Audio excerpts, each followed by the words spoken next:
Fernando hoje vai fazer uma salada. Coisas tão distintas, tão diferentes. Curioso é que nós vamos chegar à conclusão que não são nada diferentes. Elas estão interligadas, diretamente ligadas, como nós iremos ver. E começamos por dizer que o século XIX foi um século inspiradíssimo e que, entre outras coisas,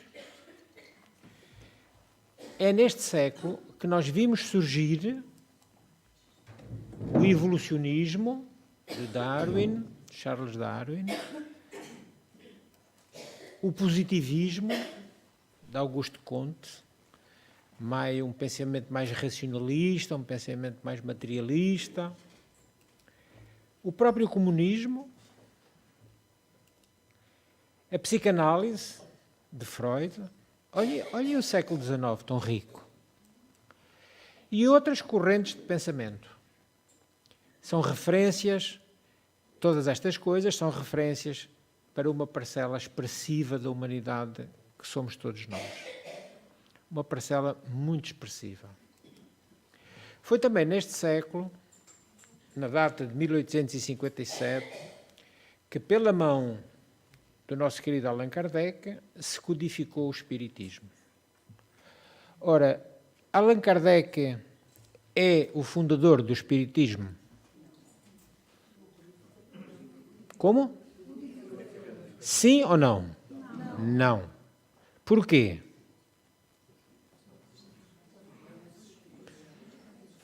O nome diz Espiritismo. Se é Espiritismo, é dos Espíritos. É a doutrina dos Espíritos, não é de nenhum homem. Allan Kardec simplesmente codificou a doutrina. Tornou-a perceptível para todos nós, numa codificação exemplar, pois ele era um exímio pedagogo, um homem de ciência, das letras, e, portanto, era possível ele racionalizar como nós estudarmos esta doutrina maravilhosa que os Espíritos nos trouxeram. Então, trouxe-nos também o Espiritismo, e na Alemanha, apenas 9 anos depois, surge essa expressão que hoje nós utilizamos tanto, ecologia. Ela foi cunhada por um naturalista alemão, Ernst Haeckel, tendo ele como o pai dessa nova ciência. É ele que nos vem trazer a maneira de nós cuidarmos do nosso planeta de modo lúcido para que realmente o planeta possa continuar habitável por nós. Porque muitos reencarnaremos na Terra ainda muitas vezes. Ora, como deixarmos a Terra é como iremos encontrá-la. Já pensaram nisto? Se eu tratar mal o planeta, se eu estragar os cursos de água, se eu entupir os oceanos de lixo, se eu destruir completamente a camada do ozono, qual é a Terra que me irá receber numa próxima reencarnação? Quanto sofrimento eu vou ter que passar em função de não ter sido cuidadoso com o planeta que Deus me ofereceu como morada? E isto não é para mim, é para todos. Porque todos reencarnaremos aqui, com certeza, ainda muitas vezes. Então, estes dois homens de ciência deixaram um legado importantíssimo para a humanidade. E já vimos que entre a ecologia e o espiritismo, elas estão de mão dadas. Porque se reencarnamos sucessivamente e na Terra, então a ecologia tem que ser minha preocupação. Nós temos que, mais do que nunca, pensarmos em reciclagens, pensarmos em não fazer desperdícios. Qual é o elemento que mais existe na Terra? Água. Mais de 3/4 partes da Terra são água. Apenas 3% é potável para beber. Esta é uma realidade. 3%. 97% não podemos beber, ou porque é salgada, ou porque é insalubre, ou porque ela está complicada. Então, temos aqui matéria de reflexão ou não temos? De reflexão e preocupação. Então, não podemos, de maneira nenhuma, brincar com os recursos naturais que Deus nos concedeu aqui na Terra e concedeu em quantidade suficiente para todos, se nós formos cuidadosos. Então, o Espiritismo e a ecologia explicam, cada qual ao seu modo, um universo que é sistémico, a totalidade do sistema, porque no seu conjunto estão interligados. Sendo necessário o uso racional, como já dissemos, dos recursos naturais, inclusivamente a própria energia. Apenas e só devemos basear no princípio da necessidade e não da opulência, ou da extravagância, ou do descaso, ou do descuido. Devemos utilizar racionalmente. É necessário, utilizamos. É supérfluo, não mexemos. Há uma nova ética solidária que é necessário que ela surja e leve em conta os interesses de todos e não os interesses de uma minoria, como está acontecendo ainda. Porque quando há recursos naturais, de imediato eles são entregues à exploração das grandes multinacionais, com lucros fabulosíssimos, e muitas vezes os próprios países que têm esses recursos, as suas populações vivem à míngua na maior das misérias e não têm usufruto desses recursos naturais. Então temos, forçosamente, que respeitar todos os seres viventes. Claro que nós sabemos que é uma alegoria a Arca de Noé, mas é um exemplo curioso. Ele ficou preocupado com todos. Ele não esteve a selecionar os animais, ele estava preocupado em todos. Para quê? Porque quando na Terra se extinguir um qualquer animal, uma raça animal, o planeta fica mais pobre. Porque tudo está interligado. A maioria de nós não gostamos das aranhas. Eu não sei se vocês gostam, mas a maioria não gosta. No entanto, a aranha está a ser estudada porque ela é extraordinária. A teia da aranha está comprovado já cientificamente que é a melhor fibra óptica que existe no mundo. Ora, um cabo de fibra óptica normal já dá passagem a não sei quantas informações numa coisa às vezes mais fina que um cabelo. Pois a teia da aranha é muito mais fina e tem recursos para deixar passar muito mais sinais. Se fizermos um tecido com os fios da aranha, vamos ter um material mais resistente do que o Kevlar. O Kevlar é aquilo com que se fazem os coletes antibala. Ainda mais duro. Vejam como a natureza, através daqueles que na natureza estão, e Deus sabe o que faz, colocando-os junto de nós, nos podem auxiliar e muito. Então respeitemos todos os seres viventes. Espíritas e ecologistas também reconhecem a existência de mecanismos de autoproteção. A autoproteção, embora a ecologia explique de uma maneira, a doutrina espírita explica de outra. Mas, no fundo, o que importa é preservar. Estuda os efeitos colaterais da poluição nos dois planos da vida. Porque nós, se calhar, pensamos que a poluição que fazemos aqui fica por aqui e está resolvido o assunto. Mas não. Porque nós podemos, poluindo aqui, estarmos a fazer com que também iremos para o outro lado da vida poluídos. E aí já não é só do lado de cá. Enquanto a ecologia investiga o impacto dos poluentes na matéria, seja no ar, no solo, na água, e temos aqui casos bem demonstrativos dessa poluição. Neste momento existem, nos dois principais oceanos, no Índico e no Atlântico, existem 2 ilhas de lixo plástico de tamanho superior à Península Ibérica, com Portugal e Espanha incluídos. A ilha já é maior. Vejam o que nós estamos fazendo com a questão do plástico.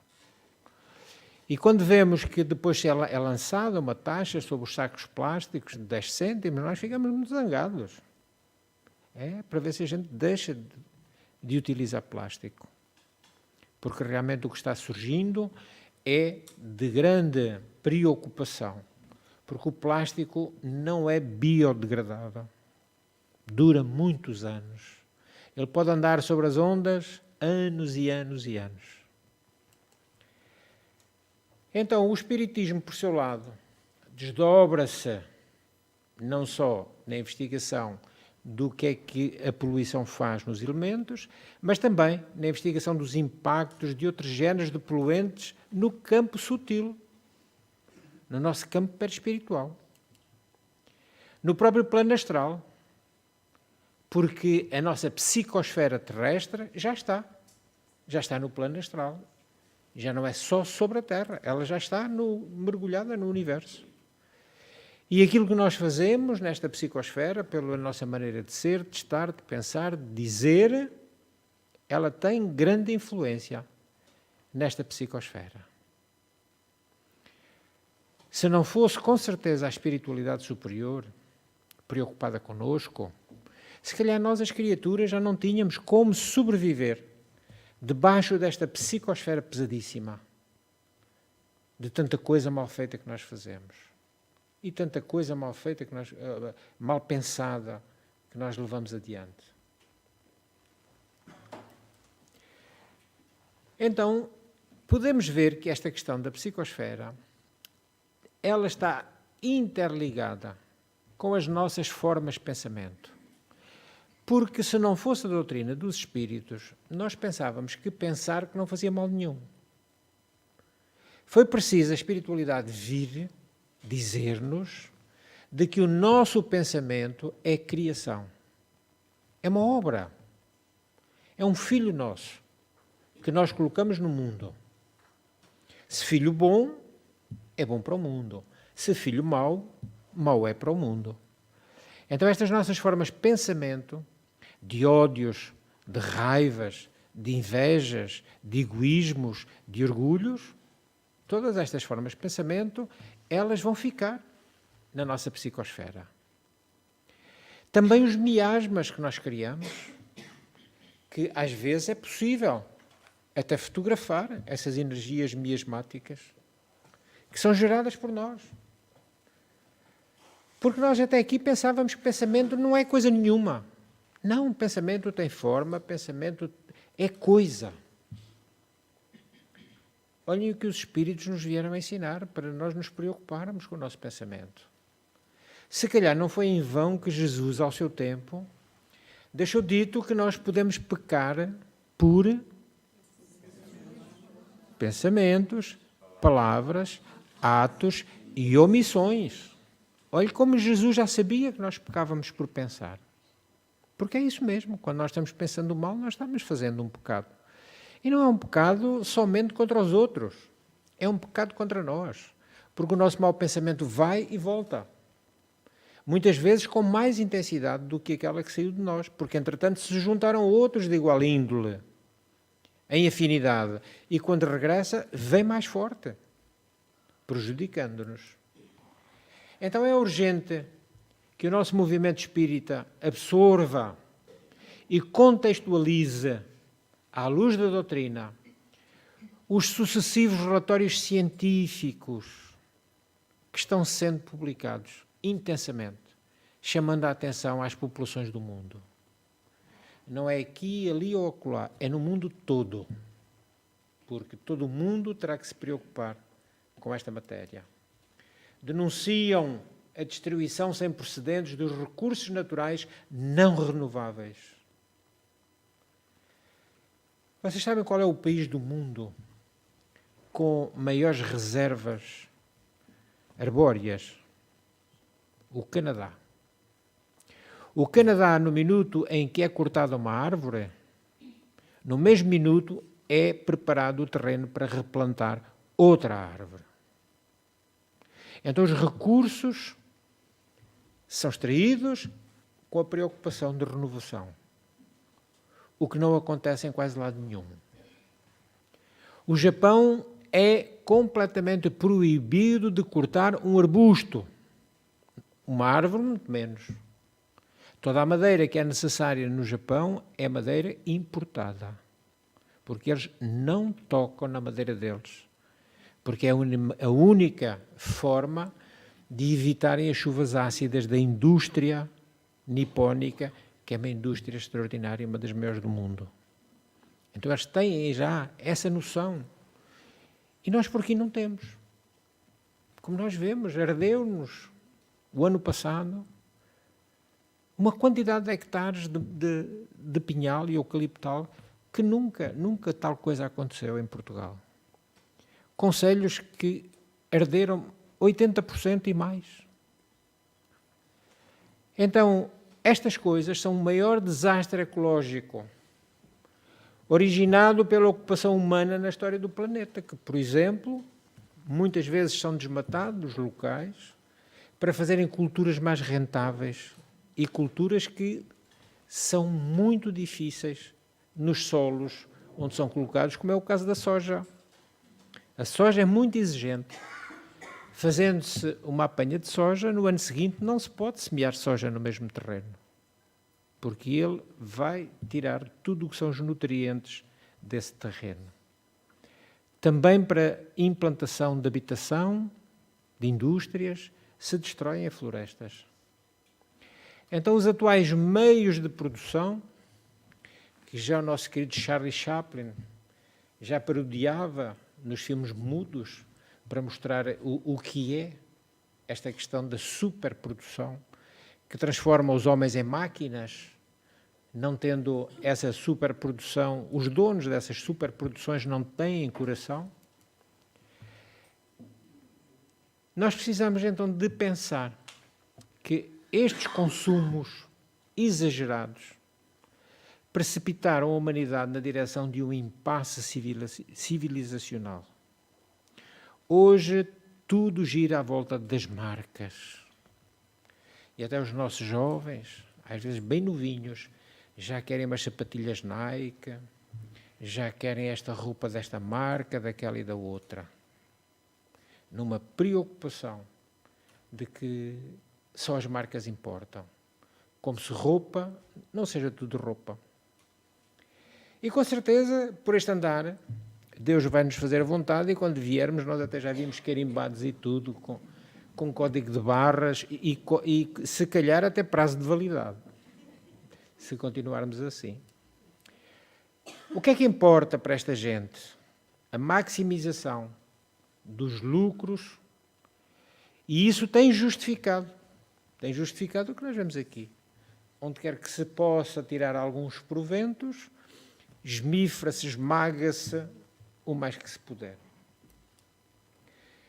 E isto vai com certeza levar-nos ao uso insustentável dos mananciais de água doce, que já dissemos que são muito poucos.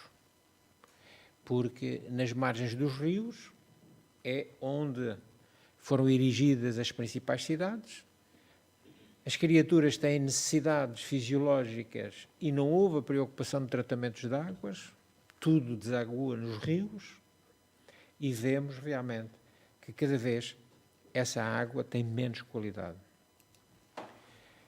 A desertificação do solo, devido à escassez do ozono, que nos protege dos raios solares tão intensos, e não tenhamos dúvidas que ou nós acabamos com a desertificação pelo uso racional daquilo que são os recursos, ou a desertificação irá acabar connosco. O Algarve já está num processo de desertificação vindo do norte da África.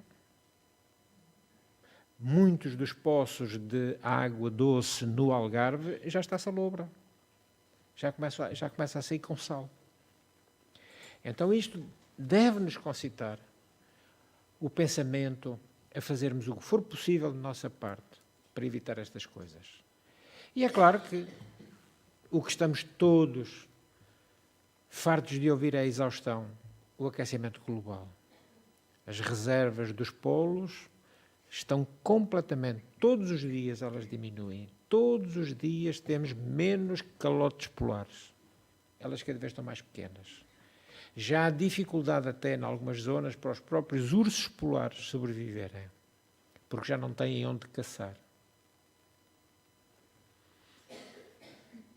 Se nós não formos cuidadosos, é como se estivéssemos todos com fósforo, com uma vela, com o que quer que seja, aquecendo o mundo. Este mundo que deveria ser o planeta azul. E as lixeiras, nós sabemos, é monumental a produção de lixo, até a nível já quase de pequenas cidades. Coimbra, alguém já visitou o aterro sanitário de Coimbra? Todos devíamos ir lá. Quem não foi, vá. Para tomar alguma consciência do que é o lixo produzido aqui na cidade. São caterpillars, aquelas máquinas enormes industriais de lagartas, nem sequer são de rodas, de lagartas, que andam a empurrar o lixo à medida que os caminhões descarregam. E ali já com alguma racionalidade, porque já foi preparado o solo, foi impermeabilizado com telas plásticas, não de borracha, para que aquele lixo está sendo compactado e, quando estiver repleto, vai ser selado, como já foi selado da cegonheira e agora está ali próximo de Vila de Matos. Quem não foi, vá. Tomar consciência. Eu louvo aqueles homens que trabalham debaixo de uma dificuldade. Eu fui no verão. São tantas moscas, tantas, que parece impossível. As cegonhas, os milhafres, por ali, sobrevoando aqueles pás, alimentando-se daqueles restos, é algo que realmente nos deixa estarrecidos. Entre outros efeitos colaterais de um modelo de desenvolvimento que é ecologicamente predatório, que é como se chama agora. Esse desenvolvimento que não há preocupação com a ambiência. É algo socialmente perverso, porque são os mais pobres que são empurrados para estes espaços e neles têm que viver. Logo, é algo que é perverso, é mau. Politicamente injusto, porque muitos dos políticos que têm a responsabilidade destes pelouros não estão nem aí, não têm a mínima preocupação. Nós estamos a dizer todos, porque alguns têm. Os cientistas já chamam aquilo que falámos há bocado, já chamam o 7º continente. Tal é o tamanho desta mancha flutuante de lixo, com 3 vezes o tamanho da Península Ibérica. Ali está ela. Imagens de satélite, ali está ela, no Atlântico. E esta ilha não é única, porque existem muitas mais pequenas, conforme está aqui assinalado no mapa. E isto foram identificados milhões de partículas de plástico que flutuam e se acumulam à volta dos 5 grandes giros existentes nos oceanos mundiais, onde as correntes confluem, é para onde tudo é empurrado e ali se juntam. Ali vemos a cores, esse movimento do lixo. O número de animais em extinção no mundo cresce cada dia mais. Praticamente todos os dias há animais em extinção. E claro que tudo isto é decorrente de muitos problemas ambientais, como também da influência do homem na própria natureza. Porque, como nós sabemos, onde nós chegamos, matamos tudo. Qualquer coisa que mexa, leva tiro. É curioso que, em épocas de caça, é quando os sinais de trânsito são todos furados a tiro. Porque os caçadores ficam desesperados, não conseguiram caçar nada, então, depois, como têm que limpar os canos às espingardas, disparam para os sinais de trânsito. Isto é uma realidade. Se vocês, na época de caça, se derem atenção aos sinais de trânsito, vocês veem que eles estão perfurados de tiros de caçadeira. Pesquisas apontam que até 2050 podem ser extintas do planeta Terra 1 milhão de espécies animais. 10 por dia. Nós tínhamos conhecimento desta realidade. Não tínhamos. Estas coisas passam-nos ao lado, se nós não nos preocuparmos, isto passa-nos ao lado, a gente não vê, não sente. Mas é necessário nós sabermos. Na pergunta 705 do Livro dos Espíritos, no capítulo que fala sobre a lei de conservação, consta: porque nem sempre a terra produz bastante para fornecer ao homem o necessário. É a pergunta de Kardec aos espíritos. Porquê? Porque é que Deus não previu? Não previu o que é que nós precisávamos. Até parece que nós estamos a interrogar Deus. Ao que a espiritualidade responde: é que ingrato homem a despreza. Somos nós. Porque a Terra tem tudo para todos. E sem que seja um número científico, provado cientificamente, mas foi uma informação de Emmanuel, o Espírito Emmanuel, que nós muito prezamos e que tanta coisa boa e verdadeira nos tem dado, que com certeza não nos iria dar esta informação falsa. A população de espíritos adstrita ao mundo Terra são à volta de 21 mil milhões de espíritos. Quantos é que estamos encarnados? Pouco mais de 7 mil milhões, ou 7 bilhões, pouco mais. E os outros? Os outros estão no mundo espiritual à espera de reencarnar. E Emmanuel diz que eles poderiam cá estar todos. Poderíamos estar os 21 mil milhões, que a Terra proveria tudo para todos, desde que não houvesse egoísmo. Desde que não houvesse egoísmo. E houvesse a justa divisão dos recursos do mundo. No entanto, nós sabemos que o nosso mundo, ele é extraordinário. Que vemos uma colheita, que eu penso que seja de trigo, não sou grande agricultor, mas penso que seja de trigo.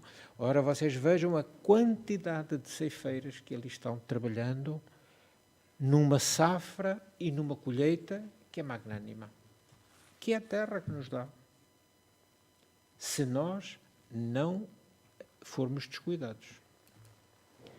Muitas vezes também ele, a criatura, acusa a natureza do que só é resultado da sua imperícia ou da sua imprevidência. Continuam os espíritos a dar a resposta a Allan Kardec. Acusamos a natureza e somos nós que não estamos fazendo a nossa parte. Somos imprevidentes. A Terra produziria sempre o necessário se, com o necessário, soubesse o homem contentar-se. Aqui entroncamos no egoísmo. Quem muito tem, mais quer. Quem tem 10 quer 100. Quem tem 100 quer 1000 e por aí vai. Nunca se contentam. A criatura rica é insaciável. O capital financeiro do mundo que gira sem coração é insaciável. Onde houver a possibilidade de rentabilizar mais um cêntimo, o dinheiro não fica aqui, vai para lá. Porque o homem não sabe contentar-se. É evidente que numa sociedade, nenhum de nós se contenta apenas com o necessário. Vejam ao extremo que chegam às vezes criaturas, que já é doença, de levar tudo para casa, atulharem-se de coisas. E nós tivemos um caso concreto aqui bem perto do centro.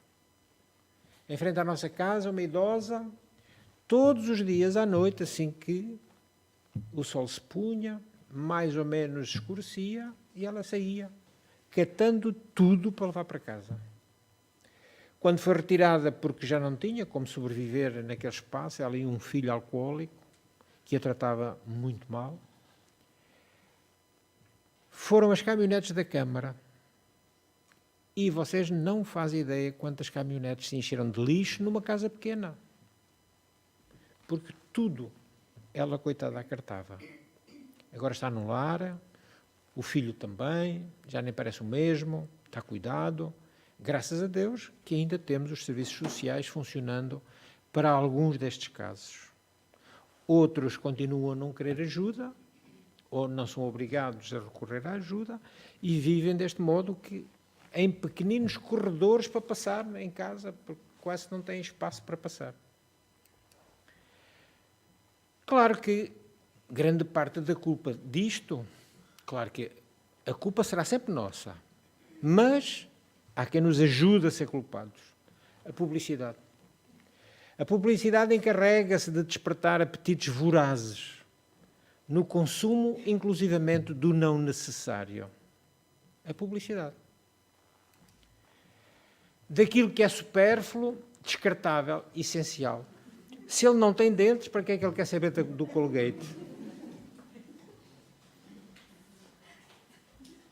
É a realidade. E então, em cada campanha publicitária, renova-se a promessa de felicidade que advém da posse de mais um objeto. Vai lá buscar o último iPad que tu ficas feliz, vai buscar o último iPhone que tu ficas feliz, vai mais isto, mais aquilo, mais aquilo outro, e vem sempre a promessa de uma felicidade que nunca se alcança, porque o consumismo não faz ninguém feliz. O consumismo exagerado ou exacerbado é doença. É doença. A pessoa não precisa. Já tem 3 ou 4 telemóveis, mas agora saiu o último. Faz lembrar alguém que cada vez que a Porsche tinha uma cor nova, ele trocava o carro. Porque aquela cor era nova. Ele tinha um Porsche novo, mas aquela cor tinha saído, era nova. E é claro que quando se gera assim uma empresa, seja ela qual for, ela vai à falência, que foi o que aconteceu. Uma coisa sólida, de muitos anos, feita pelo pai, alicerçada com bases sólidas, de um património sólido, o pai morreu e o filho deu cabo desse império. Então, agora até qualquer dia eles vão prometer que com os telemóveis até vão fazer raio-x e tudo. É só uma questão de tempo. Os carros, como nós sabemos, que a publicidade... Se vocês derem atenção à publicidade da televisão, vocês vão ver que os grandes publicitários são os carros, mais. O que é que vocês ouvem mais fazer publicidade? Medicamentos milagrosos. É para o cálcio, é para o magnésio, é para isto, é para aquilo, é para aquilo outro. Os artigos de beleza, sobretudo femininos, agora também já começam a aparecer alguns masculinos, e são estas coisas que fazem girar o mundo de um modo que não é natural. As roupas, também sabemos. Então, para nós, os espíritas, é fundamental que o alerta contra o consumismo seja entendida não como uma imposição, porque nós não temos o direito de impor nada. Agora, podemos dizer é que, se o fizermos, até pode ser uma dupla proteção. Podemos nos estar protegendo, sim. Protegermos ao meio ambiente, senão ele não vai suportar as crescentes demandas das matérias-primas e as energias também da sociedade de onde a natureza é vista como um grande e inesgotável supermercado, o que não é verdade. Porque, ainda que ela reponha, leva muitos anos a repor. Não se corta uma árvore daquele porte, porque, com certeza, ela leva 100 anos, 120 anos, 130, a voltar a ter uma árvore igual àquela. Diz-se que o eucalipto, concretamente no nosso país, apareceu porque plantar um carvalho, um castanheiro, um sobreiro, é deixar ficar uma herança para o neto. E o eucalipto, ao fim de 12 anos, o próprio faz dinheiro. Então foram-se acabando com os soitos de castanheiros, foram-se acabando com as zonas de sobreiro, todas essas árvores vetustas que levam muitos anos vão-se acabando e vão-se fazendo eucaliptais. Parece que agora a legislação própria, de algum jeito, para impedir um pouco mais. Então será bom para o ambiente e também ao nosso espírito imortal, já que, segundo a nossa doutrina, uma das características predominantes dos mundos inferiores da criação é justamente a atração pela matéria. Então, quanto mais depressa nós deixarmos esta preocupação material, melhor será para nós, porque estamos a fazer a nossa evolução espiritual. Nesse sentido, não há distinção entre consumismo e materialismo. É rigorosamente a mesma coisa. É a preocupação constante por ter cada vez mais coisas da matéria. Ter. E o que é verdadeiramente importante? Ser. Porque nós somos. E as coisas nós temos. Compra-se o que é útil.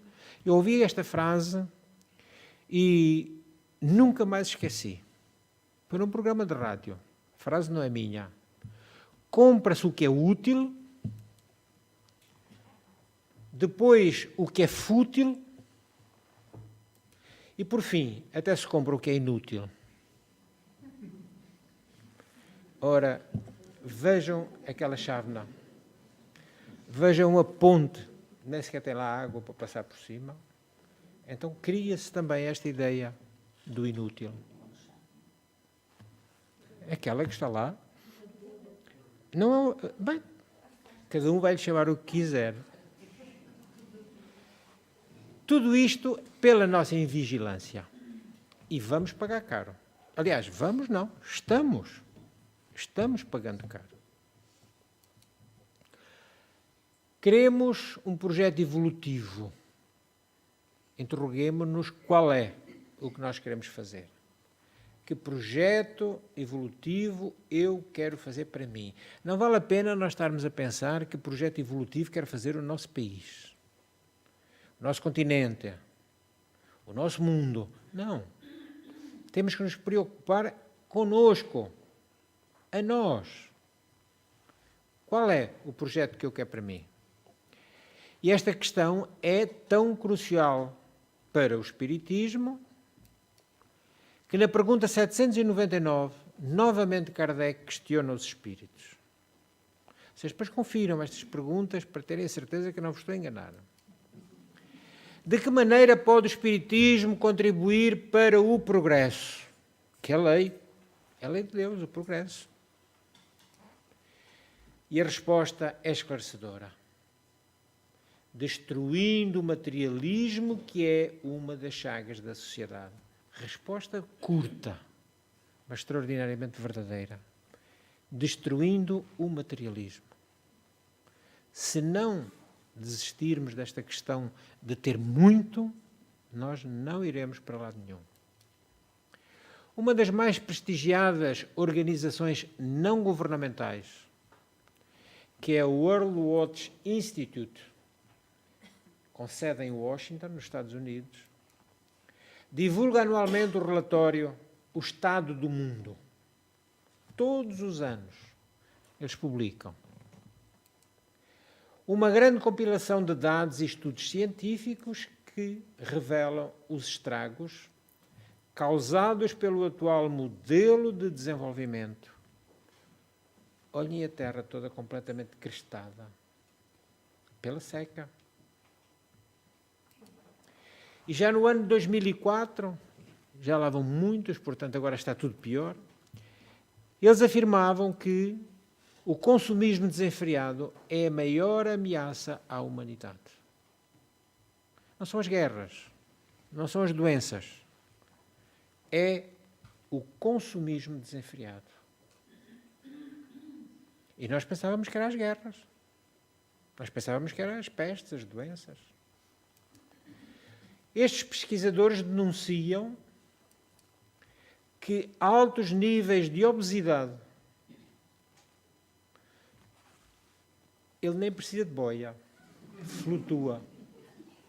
Estes altos níveis de obesidade e dívidas pessoais, as dívidas pessoais, termos menos tempo livre, estamos tão preocupados em conseguir dinheiro para ter coisas que nem temos tempo, não temos tempo livre. E o meio ambiente são sinais de que o consumo excessivo está diminuindo a qualidade de vida de muitas pessoas. Não há tempo sequer para a família, não há tempo para o lazer, não há tempo para uma bela conversa. E hoje já está comprovado que, em função deste consumismo pelas coisas hoje da eletrónica, as pessoas estão buscando quem está longe e não veem quem está perto. Na família. Na família. Criamos relações virtuais e esquecemos completamente as relações reais. Temos a obrigação de alertar os nossos jovens. O telemóvel é útil? Sim, sem dúvida. Mas que eles não sejam escravos dos telemóveis, dos Facebooks, do Instagram, disto, daquilo, daquele outro. Porque vocês não fazem ideia quantas pessoas são atropeladas por ano nas grandes metrópoles por causa dos telemóveis. Já não se fala nas cabeçadas que se dão nos sinais de trânsito ou nos postos da iluminação. Porque toda a gente está obcecada a olhar para o pequeno ecrã do telemóvel. Então, aos espíritas que mantêm uma atitude comodista diante deste cenário, descrito de uma maneira breve, simples, destas linhas, baseado talvez na premissa determinista de que tudo se resolverá quando se completar a transição planetária, porque está toda a gente à espera, muitos espíritas estão à espera que Deus, quando entender, carregue no botão e a Terra é mundo de regeneração, mas não vai ser assim de certeza absoluta, porque nós só deixaremos de ser mundo de provas e expiações e só seremos mundo de regeneração quando nós, as criaturas, nos regenerarmos. Não é o mundo, somos nós. O mundo fica regenerado porque nós nos regeneramos. Se estamos à espera de uma data, no dia tantos do tal, vai haver uma transição planetária, a Terra vai mudar para melhor. Como é que ela vai mudar para melhor se nós somos os mesmos? Não vai mudar. Se fosse assim, já tinha mudado há muito tempo. Jesus veio para isso. Jesus veio para fazer a evolução planetária. E olhem o que nós lhe fizemos. E vão lá 2018 anos e estamos todos na mesma. Se ele voltasse amanhã, se calhar fazíamos-lhe a mesma coisa. Porque íamos-lhe chamar tudo e mais alguma coisa, não íamos concordar com o que ele diz. Então não vamos ter mundo de regeneração se não nos regenerarmos. É bom lembrar do que disse Santo Agostinho no capítulo 3 do Evangelho segundo o Espiritismo.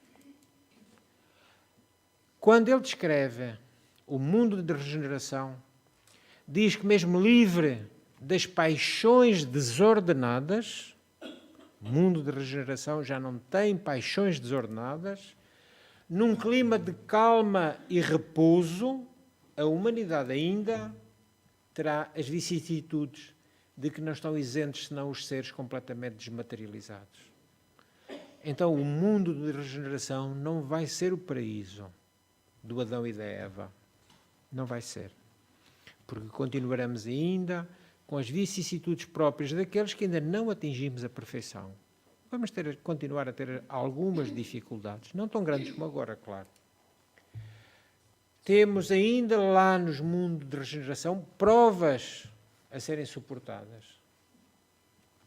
E aqui está uma bem latente, que a prática é comum em muitos lares. A mulher faz tudo e o homem, calmamente, ainda lhe diz: traz-me uma cerveja rápido. E que nesses mundos o homem ainda é falível. E o espírito do mal não perdeu ali completamente o seu império. Então ainda não é um mundo de classificação alta. Não avançar é recuar, diz Santo Agostinho. E se não está firme no caminho do bem, pode voltar a cair nos mundos de expiação, onde o esperam novas e terríveis provas. Não retrograda. Porque a gente, lendo isto, então se já está num mundo melhor e passa para um mundo pior, retrogradou. De maneira nenhuma. Ele foi, mas não merecia ainda. Foi-lhe dada essa oportunidade, mas ele não a soube aproveitar, vai para o local próprio. Ele não evoluiu o quanto deveria ter evoluído. E por isso pode voltar ao ponto de partida. Ou seja, não há mágica no processo evolutivo. Não é um passo de mágica. Nós já somos os construtores do mundo de regeneração. Já somos. Já somos nós. E se não corrigirmos o rumo na direção do desenvolvimento sustentável, ora, não corrigir nossas falhas é o mesmo que cometer novos erros. Então, se nós não corrigirmos o rumo, procuraremos situações de desconforto já amplamente diagnosticadas. Porque estas coisas todas se sabem. Se há relatórios mundiais que trazem, se há entidades mundiais que estão preocupadas com isto e publicam, se há cientistas que gritam, mas ninguém os ouve, vamos continuar com situações de desconforto. Não é possível, portanto, esperar a chegada do mundo de regeneração de braços cruzados, que é o que a grande maioria está fazendo. Estamos cruzando os braços à espera que isto mude. Até porque sem os devidos méritos evolutivos, boa parte de nós deverá retornar a esse mundo pelas portas da reencarnação. Ainda que a Terra possa progredir para mundo de regeneração, se nós não merecermos, nós iremos reencarnar num mundo, em termos espirituais, igual à Terra. Porque nós voltaremos pelas portas da reencarnação para um mundo condizente com o espírito que nós somos. Se ainda quisermos encontrar aqui estoques razoáveis de água doce, ar puro, terra fértil, menos lixo e um clima estável, sem os flagelos previstos pela queima crescente de petróleo, gás e carvão, que são eles que agravam o efeito de estufa, deveremos agir agora, sem perda de tempo. Olhem aqui a demonstração do que era a Antártida e o que ela está. Muito bem conseguido neste exemplo. A quantidade de gelo, claro que é proporcional, a quantidade de gelo que tinha e a quantidade de gelo que tem. Deveremos agir agora, sem perda de tempo. Depois da ONU ter decretado que 2003 seria o Ano Internacional da Água Doce, a Igreja Católica não hesitou em, pela primeira vez, após 40 anos de existência da campanha da fraternidade, eleger um tema ecológico: água, fonte de vida. Sem água não há vida. Estimulando a refletir sobre os desperdícios, a poluição e o aspecto sagrado desse recurso fundamental à vida. Olhem as marés negras dos petroleiros, como eles deixam ficar os territórios para onde depois a rama de petróleo é arrastada. E nós espíritas, o que é que fizemos? A Igreja Católica fez, e nós? Ou o que é que nós pretendemos fazer? Cada um de per si.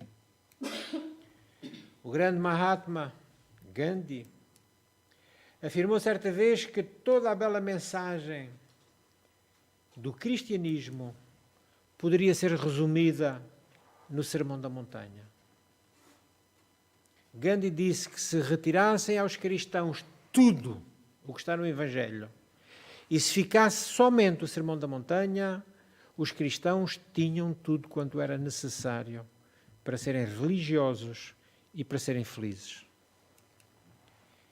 Serve de exemplo quando diz: olhem como em certas partes de África se bebe a água, com canudos que são distribuídos pela ONU, para que eles possam sugar a água que está um pouco mais funda, para não levarem logo com aquilo que são as bactérias, os micróbios que estão sobre a superfície. E serve de exemplo então quando diz: sejamos nós a mudança que nós queremos ver no mundo. Sejamos nós. Tomemos os bons exemplos. Esta foi uma foto muito publicada na internet, praticamente, com certeza vocês todos a viram. Mas como é que nós reclamamos tanto? Então, ele é que tinha direito de reclamar. E está trabalhando do jeito que lhe é possível. Mas não é só esta fotografia. Há fotografias extraordinárias na internet, mostrando o que é o ânimo por viver, a alegria de viver e de trabalhar, às vezes com dificuldades que não têm comparação com as nossas. E assim terminamos esta pequena palestra, mas que eu espero que pelo menos tenha dado matéria de reflexão.